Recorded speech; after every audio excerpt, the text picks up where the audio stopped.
Hello everyone, আপোনালোক সকলোকে স্বাগতম জনাইছো এক্সাম এস্পিৰেণ্ট ইউটিউব চেনেললৈ। বন্ধুসকল, আজিৰ ভিডিঅ'টোত আমি আলোচনা কৰিবলৈ লৈছো আমাৰ যে আগন্তুক চিটেট হ'বলৈ গৈ আছে তাৰ কাৰণে অসমীয়া ভাষাৰ সহায় হোৱাকৈ কিছুমান গুৰুত্বপূৰ্ণ প্ৰশ্নোত্তৰ। আৰু এই এনেকুৱা ধৰণৰ প্ৰশ্নোত্তৰে চাব আপোনালোকে কি হয় বাৰে বাৰে পৰীক্ষাত অহা দেখা যায়। সেইকাৰণে মই তেনেকুৱা ধৰণৰ কুৱেশ্যন লৈছো যাতে আপোনালোকৰ এক্সামৰ কাৰণে বহুতখিনি উপকাৰত হয়। চ' দেৰি নকৰি আমি এতিয়া পোনে কুৱেশ্যন আনচাৰলৈ আগবাঢ়িম। আজিৰ ভিডিঅ'টোৰ প্ৰথম কুৱেশ্যনটোত দিয়া আছে যে সুধাৰ শ্ৰেণীকোঠাত তেওঁৰ ব্যাকৰণ আৰু শব্দ সম্ভাৰ বুজাবলৈ শিক্ষাৰ্থীক প্ৰথম আৰু মুখ্য ভাষাৰ ব্যৱহাৰ কৰে আৰু তাৰ পিছত তেওঁলোকক ইয়াৰ অনুবাদ কৰাত সহায় কৰে। ইয়াত ক'ব বিচাৰিছে যে সুধা নামৰ এজন শিক্ষয়িত্ৰী আছিলে আৰু তেওঁ কি কৰিছে শ্ৰেণীকোঠাত ব্যাকৰণ আৰু লগতে শব্দ ভাণ্ডাৰ বুজাবলৈ শিক্ষাৰ্থীসকলক কি কৰিছে মুখ্য ভাষা যিটো থাকে প্ৰথমে মানে আমি যিটো টাৰ্গেট লেংগুৱেজ থাকে আমাৰ সেই টাৰ্গেট লেংগুৱেজতে কি কৰিছে মানে প্ৰথমে ব্যৱহাৰ কৰিছে আৰু তাৰ পিছত কি কৰিছে যে তাৰ পিছত তেওঁলোকক ইয়াৰ অনুবাদ কৰাত সহায় কৰে। আৰু কি কৰিছে প্ৰথমে যদিও তেওঁ এই টাৰ্গেট লেংগুৱেজ যিটো আছিলে সাপোজ মোৰ টাৰ্গেট লেংগুৱেজ মই ইংৰাজী আছে মই ইংৰাজী শিকি আছো এইটো মোৰ টাৰ্গেট লেংগুৱেজ হ'ব আৰু সেই টাৰ্গেট লেংগুৱেজত প্ৰথমে কৈছে যদিও তাৰ পিছত কি কৰিছে নিজৰ মাতৃভাষাত অনুবাদ কৰিছে যিটো ভাষা মই বুজি পাম বা যিজনে বুজি পাব ছাত্ৰ ছাত্ৰীসকলে তেনেকুৱা ভাষাত কি কৰিছে ট্ৰান্সলেট কৰি দিছে অনুবাদ কৰি দিছে। সুধাই তেওঁৰ শিক্ষাৰ্থীসকলক ইংৰাজী শিকাত সহায় কৰিবলৈ ডেছ পদ্ধতিৰ ওপৰত নিৰ্ভৰ কৰিছে আৰু সুধাই কি কৰিছে এই যে ছাত্ৰ ছাত্ৰীসকলক মানে প্ৰথমে যদিও কি কৰিছিলে যে টাৰ্গেট লেংগুৱেজ আছে সেইটো কৈছিলে বা ইংৰাজী যে টাৰ্গেট লেংগুৱেজ আছিলে বুলি কৈছে এটা ইংৰাজীটো প্ৰথমে কৈছিলে তাৰপিছত অসমীয়াত কি কৰিছে বা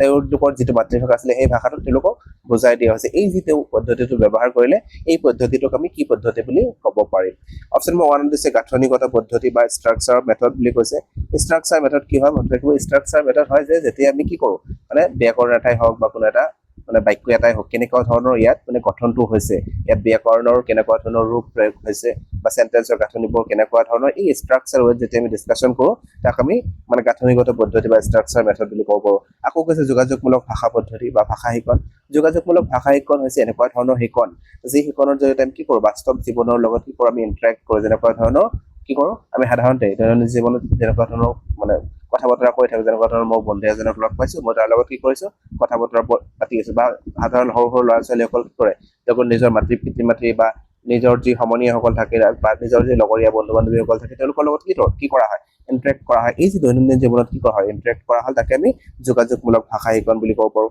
আৰু 3 নম্বৰত কৈছে ব্যাকৰণ অনুবাদ পদ্ধতি। ব্যাকৰণ অনুবাদ পদ্ধতি তেনেকুৱা ধৰণৰ পদ্ধতি যাৰ যোগেদি কি কৰা হয় প্ৰথমে যি টাৰ্গেট লেংগুৱেজ থাকে সেইটোক কি কৰা হ'ব মানে মাতৃভাষাত প্ৰথমে সেই ভাষাটো কৈ দিয়া হ'ব তাৰপিছত সেইটো মাতৃভাষাত ট্ৰান্সলেট কৰি দিয়া হ'ব নাইবা এনেকুৱা হ'ব পাৰে যে প্ৰথমে নিজৰ মাতৃভাষাত ক'ব তাৰপিছত কি কৰিব সেই টাৰ্গেট লেংগুৱেজত ট্ৰান্সলেট কৰি দিব। চ' ইয়াত যদি আমি চাব যাওঁ ইয়াত কি পদ্ধতিতে ব্যৱহাৰ কৰিছিলে এই ব্যাকৰণ অনুবাদ পদ্ধতি যিটো আছে মানে এইটোৱে তেওঁ কি কৰিছে ব্যৱহাৰ কৰিছে ব্যাকৰণ অনুবাদ পদ্ধতি সদায় ব্যৱহাৰ কৰিছে। আকৌ যিটো কৈছে প্ৰত্যক্ষ পদ্ধতি বা ডাইৰেক্ট যি মেথড আছে ডাইৰেক্ট মেথড এনেকুৱা ধৰণৰ মেথড যেতিয়া মানে কোনো এটা টাৰ্গেট লেংগুৱেজ শিকোৱা হয় অকল সেইটো যিটো লেংগুৱেজত শিকাই আছে সেই লেংগুৱেজটোৱে তাত কি কৰা হ'ব ব্যৱহাৰ কৰা হ'ব আন কোনো লেংগুৱেজ তাত ব্যৱহাৰ কৰা নহয়। এইটো হৈছে ডাইৰেক্ট মেথড। এইটো আটাইতকৈ বেছি উপযোগী হয় যেতিয়া কোনো এটা ভাষা শিকি থকা যায় টাৰ্গেট লেংগুৱেজ যিটো থাকে যদি আমি প্ৰত্যক্ষ মেথড বা ডাইৰেক্ট মেথড যদি আমি ব্যৱহাৰ কৰোঁ কি হয় তেতিয়া আমি বহুত ধুনীয়াকৈ এইটো জল্দি আয়ত্ত কৰি ল'ব পাৰোঁ। সাধাৰণতে সৰু সৰু ল'ৰা ছোৱালীসকলক চাবচোন কি কৰে তেওঁলোকে নিজৰ মাতৃভাষাটো একুৱেৰ কৰে নে নাই বা যিকোনো আমিও কি কৰিছোঁ নিজৰ মাতৃভাষাটো একুৱেৰ কৰিছোঁ আৰু যেতিয়া মই কিবা এটা ভাষা শিকি আছোঁ যদি ডাইৰেক্ট তেনেকুৱা ধৰণৰ পৰিৱেশ এটা দিয়া হয় সেই শিশুজনক যে তেওঁৰ আশে পাশে থকা মানুহখিনিয়ে মই চাপোজ ইংৰাজী ভাষাটো শিকি আছে বাচ্চাজনে ইংৰাজী ভাষাটো শিকি আছে তেওঁ আশে পাশে যদি তেনেকুৱা ধৰণৰ ভাষা ভাষী লোক থাকে তেতিয়া তেওঁ কি কৰিব এই ডাইৰেক্ট মেথডৰ যোগেদি তেওঁ শিকিবলৈ মানে সুবিধা হ'ব বা ইংৰাজী মানে শিকি আছে ক্লাছৰুমত শিক্ষকজনে কি কৰিব অকল ইংৰাজী ভাষাই ব্যৱহাৰ কৰিব কোনো মাতৃভাষাৰ ব্যৱহাৰ নকৰে বা শিশুসকলক বা ল'ৰা ছোৱালীসকলক কি কৰিব সেই ইংৰাজী ভাষাতে তেওঁলোকক ক'বলৈ দিয়া হ'ব তেতিয়া কি হ'ব এই ভাষাটো জল্দি শিকিব পৰা যায়। য' আমাক ইয়াত যিটো সুধিছিলে যে ইয়াৰ উত্তৰটো হ'ব 3 নম্বৰ ব্যাকৰণ অনুবাদ পদ্ধতি। এতিয়া নেক্সট কুৱেশ্যনটোলৈ কুৱেশ্যন নম্বৰ 2 কুৱেশ্যন নম্বৰ 2 কি কৈছে চাব কমিন্স বা কিউমিন্সৰ মতে সামাজিক ভাষা ছ'চিয়েল লেংগুৱেজ এই নামেৰেও জনা যায়। ইয়াত কৈছে জিম কিউমিন্স নামৰ এজন ভাষাবিদ আছিলে আৰু তেওঁৰ মতে কি সামাজিক ভাষাক আমি আন কি নামেৰে জানো মানে জিম কিউমিন্সে কি কৈছিল দুটা ভাষাৰ পদ্ধতিৰ কথা কৈছিলে এটা হৈছে BICS আনটো হৈছে CALP এই কি কৰিছিলে এই তিনিটা মানে দুটা ভাষাৰ কথা কৈছিলে CALP এই দুটাৰ কথা কৈছিলে। ইয়াত আমাক কৈছে যে ছ'চিয়েল যিটো লেংগুৱেজ আছে যিটো BICS আছে বেচিক ইণ্টাৰপাৰ্চনেল কমিউনিকেটিভ স্কিলছ যিটো আছে এইটোৰ কথা ইয়াত ক'ব বিচাৰিছে যে সেইটোকে আমি কি কৰোঁ ছ'চিয়েল লেংগুৱেজ বুলিও ক'ব পাৰোঁ। আৰু ইয়াত কৈছে যে এই যে ছ'চিয়েল লেংগুৱেজ বা সামাজিক যিটো ভাষা আছে এই ভাষাক আন কি নামেৰেও আমি জানো বুলি কৈছে ইয়াতে। ইয়াৰ অপশ্যন নম্বৰ 1 দিছে খেলপথাৰৰ ভাষা, 2 নম্বৰত কৈছে শ্ৰেণীকোঠাৰ ভাষা, 3 নম্বৰত কৈছে ভাষা পৰীক্ষাগাৰৰ ভাষা, তাৰপিছত কৈছে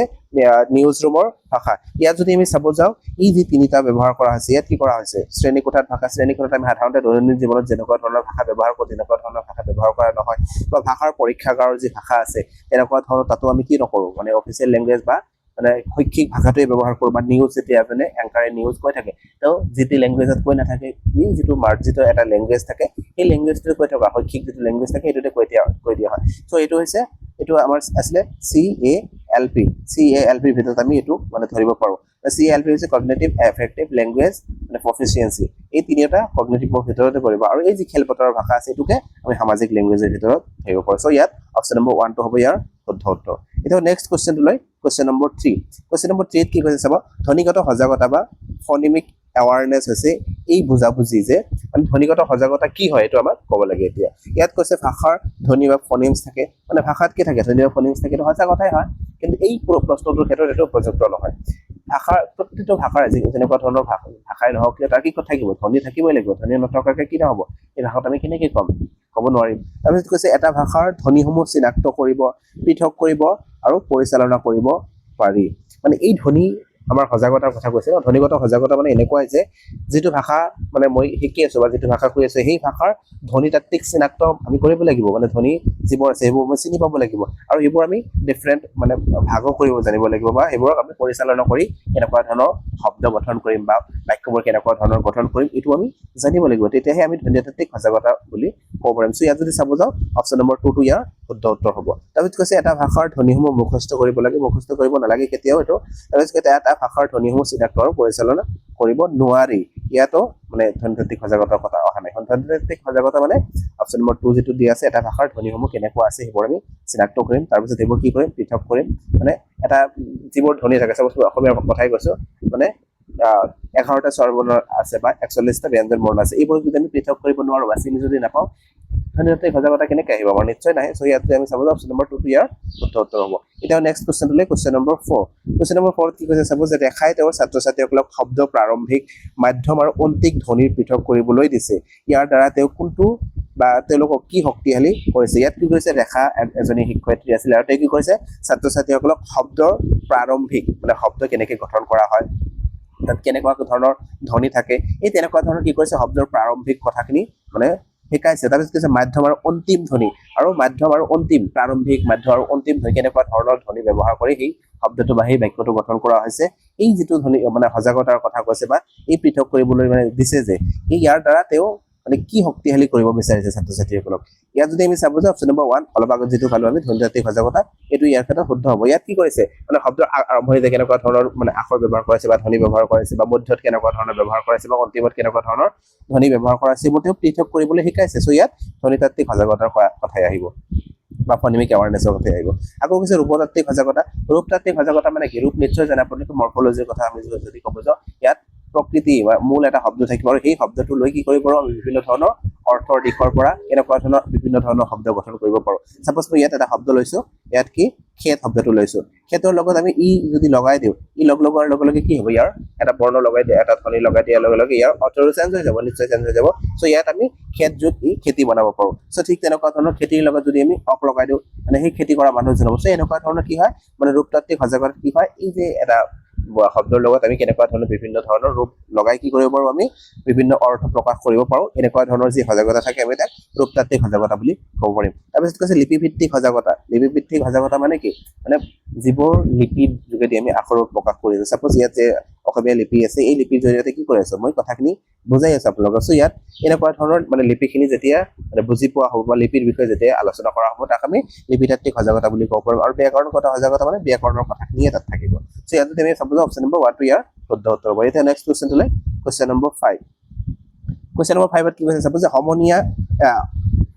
সমিনাই ইয়াত নাম দিছে, সমিনায়ে তেওঁৰ ছাত্ৰ ছাত্ৰীসকলৰ সৈতে পঢ়াৰ সময়ত যথেষ্ট দৃশ্যমান মানসিক ছবি বা ভিজুৱেলাইজেশ্যন ব্যৱহাৰ কৰে। পঢ়াৰ সময়ত দৃশ্যমানতাই ছাত্ৰ ছাত্ৰীসকলক কেনেদৰে বা কেনেকৈ সহায় কৰে। ইয়াত কৈছে যে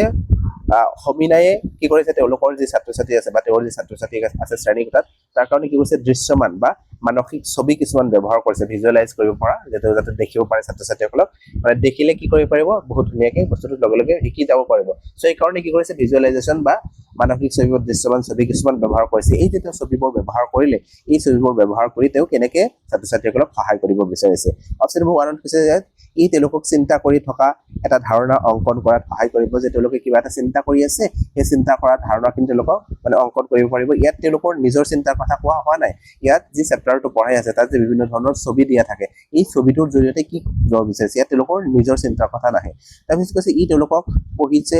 ই তেওঁলোকক কি পঢ়িছে তাৰ মানসিক ছবি তৈয়াৰ কৰাৰ সহায় কৰে যাতে পাঠটো ভালদৰে বুজি পায় ইয়াত যদি আমি চাব যে এইটো শুদ্ধ হ'ব লাগে কি কৈছে ইয়াতে যে যিটো পাঠ পঢ়ি আছে তাত যেনেকুৱা ধৰণৰ যি ছবি দি আছে সেই ছবিখিনিৰ জৰিয়তে তেওঁলোকে বুজি পাব যে ইয়াত কেনেকুৱা ধৰণৰ কথা আছে বা কেনেকুৱা ধৰণৰ বস্তু ইয়াত উপস্থাপন কৰিব বিচাৰিছে এই যি পাঠৰ মাজত যি কি আছে তেওঁলোকে মানে কেনেকুৱা ধৰণৰ বস্তু আছে সেই ছবিৰ জৰিয়তে তেওঁলোকে এটা মানে ভালদৰে বুজি ল'ব পাৰিব সো ইয়াত চাব যে অপশ্যন নম্বৰ 2 ইয়াৰ শুদ্ধ হ'ব তাৰপিছত কৈছে 3 নম্বৰত কৈছে ই তেওঁলোকৰ পাঠটোৰ ওপৰত নিৰ্মিত চিনেমাখন ভালদৰে বুজা থৈ গ'ল পাঠটো এটা পাঠৰ কথা কৈছে ইয়াত পাঠৰ ওপৰত নিৰ্মিত তেনেকুৱা ধৰণৰ চিনেমাৰ কথা নাহে ইয়াত যদি চাব যে 3 নম্বৰটোও নহয় ই তেওঁলোকক তেওঁলোকৰ পঢ়াৰ গৃহকৰ্ম ভালদৰে পৰীক্ষণ কৰাত গৃহকৰ্মৰ কথা ইয়াত নাহে মানে চেপ্টাৰটোৰ কথা কৈছে ইয়াতে চেপ্টাৰটো পঢ়োতে কি কৰিছে বিভিন্ন ধৰণৰ যি চিত্ৰ দি আছে ভিজুৱেলাইজ কৰিব লগা এই চিত্ৰখিনিৰ জৰিয়তে তেওঁলোকে সেই পাঠটোত কি আছে সেইটোৱে ধুনীয়াকৈ বুজি পাব পাৰিব সো অপশ্যন নম্বৰ 2 ইয়াৰ শুদ্ধ উত্তৰ হ'ব এতিয়া নেক্সট কুৱেশ্যনটো লৈ কুৱেশ্যন নম্বৰ 6 কুৱেশ্যন নম্বৰ 6ত কি কৈছে চাব কুৱেশ্যন নম্বৰ 6ত ক'ব বিচাৰিছে যে নিৰ্দেশিত পঠন বা গাইডেড ৰিডিঙৰ কথা কৈছে ইয়াতে পঠনৰ কথা ক'বলৈ গ'লে নিৰ্দেশিত কোনোবা এজনে কি কৰিছে নিৰ্দেশ দিছে পঢ়িবৰ কাৰণে এই নিৰ্দেশিত পঠনৰ কথা কৈছে যে শিক্ষাৰ্থীসকলক পঠন কৌশলৰ বিকাশৰ জৰিয়তে পঢ়া প্ৰক্ৰিয়াৰ ওপৰত অধিক নিয়ন্ত্ৰণ লাভ কৰাত সহায় কৰে যিয়ে ইয়াত সহায় কৰে ইয়াত ক'ব বিচাৰিছে যে কোনোবা এজনে নিৰ্দেশিত পঠন মানে কোনোবা এজন ষ্টুডেণ্টক বা শিক্ষকজনে কি কৰিছে ছাত্ৰ ছাত্ৰীসকলক নিৰ্দেশ দিছে যে তোমালোকে এই পাঠটো ধুনীয়াকৈ পঢ়া আৰু এই যে নিৰ্দেশ দিলে ইয়াৰ জৰিয়তে কি হয় তেওঁলোকৰ পঠন কৌশল বিকাশৰ জৰিয়তে তেওঁলোকে প্ৰক্ৰিয়াৰ ওপৰত মানে অধিক নিয়ন্ত্ৰণ লাভ কৰাত সহায় কৰে তেওঁলোকক মানে কি কৰে এই চেপ্টাৰটো মানে বুজি যোৱাত বা পঢ়ি যোৱাত ধুনীয়াকৈ কি কৰে মানে নিয়ন্ত্ৰণ লাভ কৰে নিজৰ ওপৰত নিয়ন্ত্ৰণ আনিব পাৰে যেনিবা তেওঁলোকে পঢ়ি আছে যে বুজি মানে তেওঁলোকে পাব আৰু মানে তাৰ কাৰণটো কি হ'ব যে শিক্ষকজনে যে নিৰ্দেশ দিলে অকল শিক্ষকজন নিৰ্দেশ দিয়ে ক্ষান্ত নাথাকে তেওঁলোকে কি কৰিব কোনোবা এটা বস্তু বুজি নাপালে সেই বস্তুখিনি তেওঁলোকক মানে ভালকৈ বুজাই দিব শিক্ষকজনে সো ইয়াতে এইটোৱে কোৱা হৈছে যে তেওঁলোকৰ মানে যি নিয়ন্ত্ৰণ আছে সেইখিনি তেওঁলোকে বহুত ধুনীয়াকৈ কৰিব পাৰিব বা বস্তুখিনি ভালকৈ বুজি পাব পাৰিব যিয়ে ইয়াত সহায় কৰিব কেনেকুৱা ধৰণৰ ইয়াত সহায় কৰিব বুলি কৈছে ইয়াত অপশ্যন নম্বৰ 1 কৈছে সংকেত উদ্ধাৰ আৰু অৰ্থ নিৰ্মাণ কৰা এইটো ইয়াৰ কাৰণে শুদ্ধ হ'ব লাগে ডিকোডিং আৰু কনষ্ট্ৰাক্ট মিনিং ইয়াত কি কৰিব যেতিয়া তেওঁলোকে কোনো এটা পাঠ পঢ়াৰ লগে লগে তাত কেনেকুৱা ধৰণৰ শব্দ ব্যৱহাৰ কৰা হৈছে বা তাৰ অৰ্থটো কি হয় তেওঁলোকে ডিকোড কৰিব পাৰিব আৰু তাৰ অৰ্থটো নিৰ্মাণ কৰিব পাৰিব সো ইয়াত অপশ্যন নম্বৰ 1 ইয়াৰ শুদ্ধ উত্তৰ হ'ব তাৰপিছত কৈছে সংকেত উদ্ধাৰ আৰু সংকেতবদ্ধ কৰা ইয়াত সংকেত উদ্ধাৰ কৰাৰ কথা আছে ডিকোড কৰাৰ কথা আছে কিন্তু সংকেতাবদ্ধ কৰাৰ কথা ইয়াত কোৱা হোৱা নাই ইয়াত অৰ্থহে নিৰ্মাণ কৰিব তেওঁলোকে তাৰপিছত যদি 3 নম্বৰত কৈছে সংকেত উদ্ধাৰৰ দৃশ্যমানতা এইবোৰ নহয় অপশ্যন নম্বৰ 1 ইয়াৰ শুদ্ধ উত্তৰ হ'ব এতিয়া নেক্সট কুৱেশ্যনটো লৈ কুৱেশ্যন নম্বৰ 6ত কি কৈছে চাব ছাত্ৰ ছাত্ৰীসকলক এটা সাধু কোৱাৰ পিছত মানে ছাত্ৰ ছাত্ৰীসকলক কি কৰিছে এটা সাধু কৈ দিছে আৰু সাধুটো কৈছে কোনে তেওঁলোকৰ যি শিক্ষয়িত্ৰী আছে ৰজিয়ে কি কৰিছে কৈ দিছে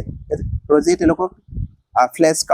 কাৰ্ড জানে আপোনালোকে কি হয় মানে পিছত কৈ আছে মই ফ্লেশ কাৰ্ড দিয়ে কি কৰিছে এটা সাধু কৈ দিছে আৰু তাৰপিছত ফ্লেশ কাৰ্ড কিছুমান দিছে তেওঁ বিচাৰিছে যে তেওঁলোকৰ বা তেওঁৰ ছাত্ৰ ছাত্ৰীসকলে ফ্লেশ কাৰ্ডটো সাধুটোৰ ক্ৰম অনুসৰি সজাওক তেওঁ কোনটো দক্ষতা পৰীক্ষণ কৰিছে ইয়াত মই ফ্লেশ কাৰ্ডৰ কথা কৈছোঁ তাৰপিছত কুৱেশ্যনটো মানে এনচাৰ লৈ আহিছোঁ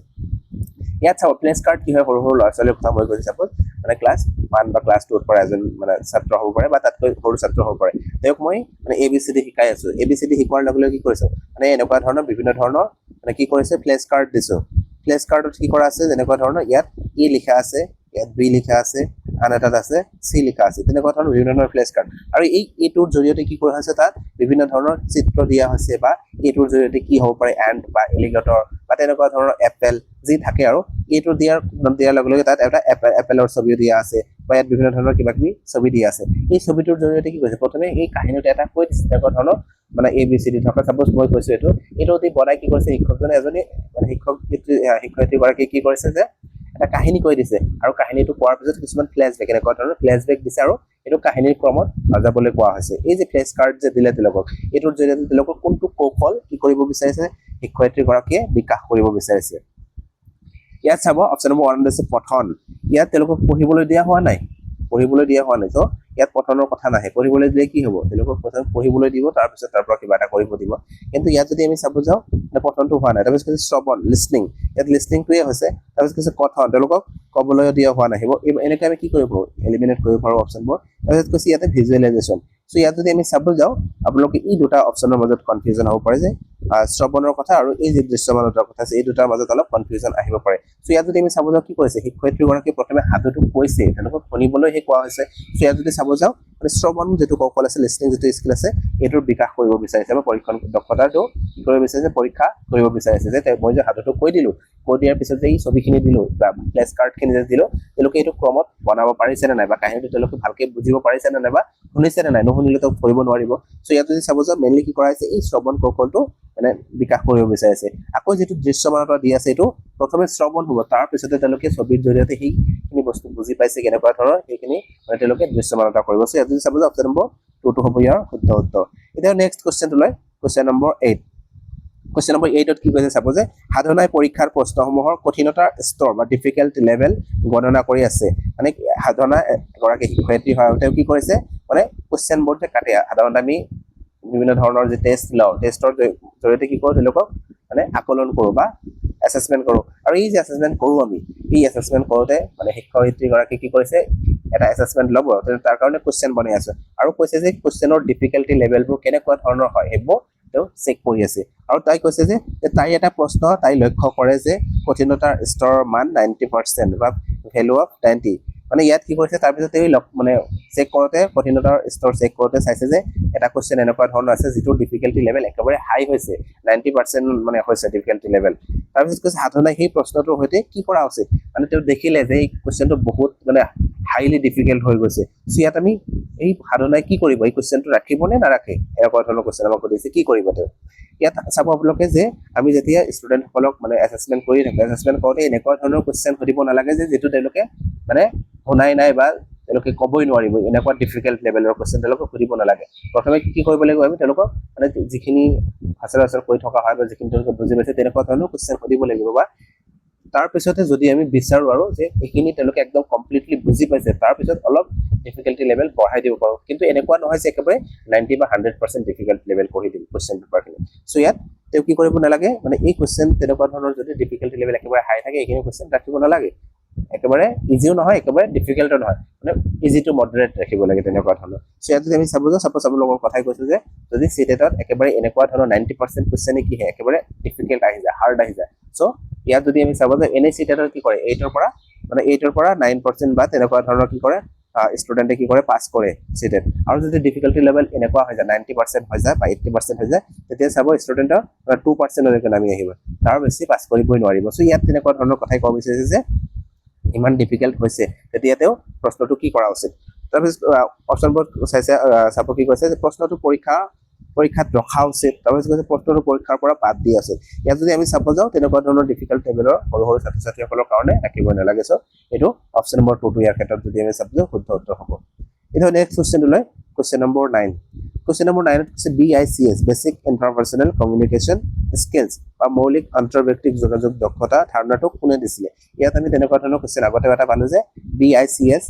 যেটো আছিল আৰু CALP কোনে দিছিলে জিম কিউমিনছ আমি আগতে পাইছিলোঁ এই ধাৰণাটো যে আছে ইয়াত বেচিকৰ কথা কৈছে BICS মানে বেচিক ইণ্টাৰপাৰ্চনেল কমিউনিকেশ্যন স্কিলছ এইটো কোনে দিছিলে এই ধাৰণাটো কাৰ আছিলে ইয়াত যদি আমি চাব যাওঁ কৈছে যে ষ্টেফেন ক্ৰেচন এইটোৱে হ'ব ইয়াৰ শুদ্ধ উত্তৰ মানে ষ্টেফেন ক্ৰেচন নামৰ যি ভাষাবিদ আছিলে তেওঁ দিছিলে আৰু লেভ বাইকস্কি আমি পাইছোঁ তেওঁ ভাষাবিদ হয় আৰু BF স্কিনাৰ যে জিম কিউমিন সৰি ইয়াত জিম কিউমিনছৰ কথা পাইছোঁ ষ্টেফেন ক্ৰেচন নহয় জিম কিউমিনছ যেটো আছে এইটো হ'ব ইয়াৰ শুদ্ধ উত্তৰ মানে জিম কিউমিনছে দিছিলে ষ্টেফেন ক্ৰেচন কৈছিলে যে সেকেন্ড ল্যাঙ্গুৱেজ একুইজিশ্যন কাৰণে কি কৰিছিলে তেওঁ মানে SLSL সেকেন্ড ল্যাঙ্গুৱেজ একুইজিশ্যন মানে তেওঁ কি কৰিছিলে ফৰ্মুলা যেটো আছে মানে সেকেন্ড ল্যাঙ্গুৱেজ আমি একুৱায়াৰ কৰিব পাৰোঁ তেনেকুৱা ধৰণৰ এটা কি কৰিছিলে তেওঁ মানে ফৰ্মুলা দিছিলে আৰু সেইটো কৰোঁতে তেওঁ 5টা ষ্টেপ পাৰ কৰিব লাগে বুলি কৈছিল সো ইয়াত মানে ষ্টেফেন ক্ৰেচন নহয় বা লেভ বাইকস্কি আৰু BF স্কিনাৰ নহয় ইয়াত যদি আমি চাব যাওঁ জিম কিউমিনছ হ'ব ইয়াৰ শুদ্ধ উত্তৰ এতিয়া নেক্সট কুৱেশ্যনটো লৈ কুৱেশ্যন নম্বৰ 10 কুৱেশ্যন নম্বৰ 10 ত চাব যে গুৰজিতে তেওঁৰ ছাত্ৰ ছাত্ৰীসকলক সামাজিক দক্ষতা আৰু সামাজিক ভাষা বিকাশ কৰিব বিচাৰিছে বা শিকাব বিচাৰিছে ইয়াত কি কৈছে গুৰজিত নামৰ এজন শিক্ষক আছে তেওঁ কি কৰিছে তেওঁৰ যে ছাত্ৰ ছাত্ৰীসকল আছে তেওঁলোকক সামাজিক ভাষাৰ দক্ষতা বিকাশ কৰিব বিচাৰিছে কোনটো কৌশল বা ষ্ট্ৰেটেজি তেওঁৰ বাবে আটাইতকৈ উপযুক্ত হ'ব এনেকুৱা ধৰণৰ সামাজিক ভাষা শিকোৱাৰ ক্ষেত্ৰত কোনটো ষ্ট্ৰেটেজি গ্ৰহণ কৰিব কোনটো গ্ৰহণ কৰিলে আটাইতকৈ বেছি উপকৃত হ'ব বুলি মানে ইয়াত কৈছে অপশ্যন নম্বৰ 1 আছে নাটক ড্ৰামা মানে ড্ৰামা কৰিবলৈ দিলে বা ড্ৰামা চাবলৈ দিলে তেওঁলোকক আটাইতকৈ বেছি উপযুক্ত হ'ব তাৰপিছত কৈছে নাট্য অভিনয় বা প্লেছ মানে খেলিবলৈ দিলে তাৰপিছত কৈছে ভূমিকা পালন ৰোল প্লে আৰু কৈছে তৰ্ক প্ৰতিযোগিতা ডিবেটছ মানে ডিবেটছৰ জৰিয়তে তেওঁলোকৰ কি হ'ব পাৰে মানে চিন্তাৰ অলপ আহিব পাৰে যে ডিবেট যেতিয়া কৰিবলৈ দিব তেওঁলোকে চিন্তা কৰিব বা তেওঁলোকৰ যি কথন দক্ষতা আছে এইটো বিকাশ হ'ব কিন্তু ইয়াত কৈছে যে সামাজিক ভাষাৰ বিকাশ আটাইতকৈ ক'ত বেছি হ'ব ইয়াত যদিও এইটো হ'ব বুলি আমি ক'ব পাৰোঁ কিন্তু ইয়াত যদি আমি চাব যাওঁ ৰোল প্লে যিটো আছে ভূমিকা পালন এইটো আটাইতকৈ বেছি মানে কাৰ্যকৰী হ'ব সকলো ক্ষেত্ৰতে চাব যদি তেনেকুৱা ধৰণৰ অপশ্যন থাকে ৰোল প্লেয়াৰ কথাহে সো এইটো আটাইতকৈ বেষ্ট অপশ্যন হয় সো ইয়াত যদি আমি চাব যাওঁ 10 নম্বৰ অপশ্যনটোতে যে গুৰজিতে কি কৈছে তেওঁৰ ছাত্ৰ ছাত্ৰীসকলক সামাজিক ভাষাৰ দক্ষতাবোৰ আৰু সামাজিক ভাষা শিকাব বিচাৰিছে সো এই ক্ষেত্ৰত যদি ভূমিকা পালন কৰা হয় বা ৰোল প্লে কৰিবলৈ দিয়া হয় তেওঁলোকে বেছি জড়িত হ'ব পাৰিব এইটোৰ লগত আৰু ধুনীয়াকৈ তেওঁলোকে শিকি যাব পাৰিব সো অপশ্যন নম্বৰ 3 টো ইয়াৰ ক্ষেত্ৰত শুদ্ধ উত্তৰ হ'ব এতিয়া নেক্সট কোৱেশ্চনলৈ কোৱেশ্চন নম্বৰ 11 কোৱেশ্চন নম্বৰ 11 ত কৈছে চাব যে ভাষাৰ শিক্ষণত নীৰৱ কাল বা মৌন সময়ছোৱা বা সাইলেন্ট পিৰিয়ড অতি গুৰুত্বপূৰ্ণ এই উক্তিটো হল ইয়াত কৈছে ভাষাৰ যে শিক্ষণ আছে শিকোৱা যে হয় এই শিক্ষণত নীৰৱ কাল বা মৌন হৈ থকা যেটো সময় এটো অতি গুৰুত্বপূৰ্ণ বুলি কৈছে আৰু এই এনেকুৱা ধৰণৰ কি হয় এই উক্তিটো মানে সঁচা হয় নে মিছা হয় তোমাক ক'ব দিছে অপশ্যন নম্বৰ 1 দিছে সঁচা 2 নম্বৰত কৈছে আংশিকভাৱে সঁচা তাৰপিছত মিছা আৰু তথ্যগতভাৱে ভুল ইয়াত যদি আমি চাব যাওঁ মানে শিক্ষকে কি কৰিব মানে ভাষা ছাত্ৰ ছাত্ৰীসকলক যাতে ভাষা শিকন তেওঁলোকে যে ভাষা এটা শিকি আছে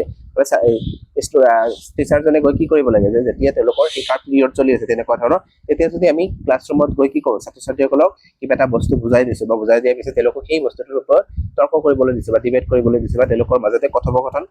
কৰিব দিছো কৰিব দি যদি আমি মনে মনে থাকো বা ইনষ্ট্ৰাকচন দি থাকো তেতিয়া কি হয় এই ভাষাটো বহুত কাৰ্যকৰীভাৱে তেওঁলোকে শিকিব পাৰে সো ইয়াত হেতুৱে কথাই কৈছে যে ভাষা শিকনত যি নীৰৱ কাল থাকে বা শিক্ষকজনে কি কৰিব ক্লাছৰুমত গৈ তেওঁলোকক কি কৰিব মানে কমিউনিকেট কৰিব দিব তেওঁলোকৰ নিজৰ মাজতে কৰিব দি ছাত্ৰ ছাত্ৰীসকলে কৰিবলৈ মানে কৰি আছে শিক্ষকজনে কি কৰিব মনে মনে থাকিব আৰু ডাইৰেক্ট কৰি থাকিব তেওঁলোকক এই যেটো মানে কথা দিছে বা এই যেটো সেন্টেন্স দিছে এটো একেবাৰে সঁচা কথাই হয় এটো বহুত ক্ষেত্ৰত মানে কি কৰিব পাৰি আমি এটো প্ৰসেস অৱলম্বন কৰিব আৰু তেনেকুৱা ধৰণৰ প্ৰসেস অৱলম্বন কৰি ছাত্ৰ ছাত্ৰীসকলক ধুনীয়াকৈ শিকাব পাৰিছো এটো শুদ্ধ হ'ব এতিয়া নেক্সট কোৱেশ্চনটো লৈ কোৱেশ্চন নম্বৰ 12 Question number 12 কি কৈছে BICS ৰ কথা আকৌ কৈছে যে BICS বেসিক ইন্টাৰপাৰ্সনাল কমিউনিকেশন যে স্কিলছ আছে আৰু CALP cognitive academic language proficiency কথা কৈছে ক্ষেত্ৰত তলৰ কোনটো উক্তি শুদ্ধ হয় এই যে দুটাৰ কথা কৈছে BICS আৰু CALP এই ক্ষেত্ৰত কোনটো উক্তি শুদ্ধ হয় ইয়াৰ অপচন নম্বৰ 1 কৈছে CALP হৈছে BICS ৰ আন এটা নাম মানে CALP আৰু BICS দুটা সম্পূৰ্ণ বেলেগ বস্তু এটো এটাৰ আনটোৰ নাম হ'ব নোৱাৰে কেতিয়াও আকৌ কৈছে CALP আৰু BICS তকৈ পৃথক এটো হ'ব শুদ্ধ উত্তৰ যে CALP যেটো আছে কগনিটিভ একাডেমিক ল্যাঙ্গুৱেজ প্ৰফিচিয়েন্সি আৰু BICS বেসিক ইন্টাৰপাৰ্সনাল কমিউনিকেশন যে স্কিলছ আছে এই দুটা সম্পূৰ্ণ পৃথক বস্তু এটা আনটোৰ লগত মানে কি নাই মিল নাই এটা হৈছে কি সামাজিক ভাষা আনটো হৈছে মানে কি আমি যে শৈক্ষিক ভাষা ব্যৱহাৰ কৰো ক্লাছৰুমত গৈ বা বিভিন্ন সময় ঠাইত গৈ কি কৰো এই ভাষাটো যে ব্যৱহাৰ কৰো তেনেকুৱা ধৰণৰ ভাষাৰ কথা কৈছে সো ইয়াত যদি আমি চাব যাওঁ অপচন নম্বৰ 2 টো হ'ব ইয়াৰ শুদ্ধ উত্তৰ এতিয়া নেক্সট কোৱেশ্চনটোলৈ কোৱেশ্চন নম্বৰ 13 কোৱেশ্চন নম্বৰ 13 ত কি কৈছে চাব যিবোৰ ভাষাৰ শিক্ষাৰ্থীয়ে দেশ শিক্ষণ পছন্দ কৰে মানে কোনটো শিক্ষণ পছন্দ কৰিব আৰু তেনেকুৱা ধৰণৰ ছাত্ৰ ছাত্ৰীসকলৰ কথা কৈছে যে তেওঁলোকে যি শুনে তাক মনত পেলাব পাৰে মানে যিখিনি শুনিছে তেওঁলোকে সেইখিনি মনত পেলাব পাৰিছে মৌখিক নিৰ্দেশনা ভাল পায় আৰু শ্ৰৱণ তথা কথনৰ জৰিয়তে শিকে আৰু কি কৈছে ইয়াত শ্ৰৱণ আৰু কথনৰ জৰিয়তে তেওঁলোকে শিকে সো ইয়াত যদি আমি চাব যাওঁ ইয়াত কৈছে দৃশ্যমান চাক্ষুষ ভিজুৱেলাইজেচনৰ কথা কৈছে সাৰ্ভিস কৈছে শ্ৰব্য ভাষিক অডিঅটৰি সাৰ্ভিস কৈছে শাৰীৰিক প্ৰতিক্ৰিয়া আৰু স্থানিক ইয়াত যদি আমি চাব যাওঁ 2 নম্বৰ অপচনটো ইয়াৰ কথা শুদ্ধ হ'ব যে যিবোৰ ভাষাৰ শিক্ষাৰ্থীয়ে শ্ৰৱণ ভিত্তিক শিকাৰ বা শিক্ষণ পছন্দ কৰে তেওঁলোকে কি কৰিব যি শুনে তাক মনত পেলাব পাৰিব তেনেকুৱা ধৰণৰ ছাত্ৰ ছাত্ৰী কি কৰিব যে কিছুমান আছে এনেকুৱা ধৰণৰ যে শ্ৰৱণ শুনি ভাল পায় বা শুনি থাকিলে কি হয় তেওঁলোকে বহুত ধুনীয়াকৈ বস্তুখিনি মনত ৰাখিব পাৰে আৰু শুনাৰ পিছত মনোযোগেৰে যেতে শুনিব পিছত এইবোৰ এক্সপ্লেইন কৰিব পাৰে ধুনীয়াকৈ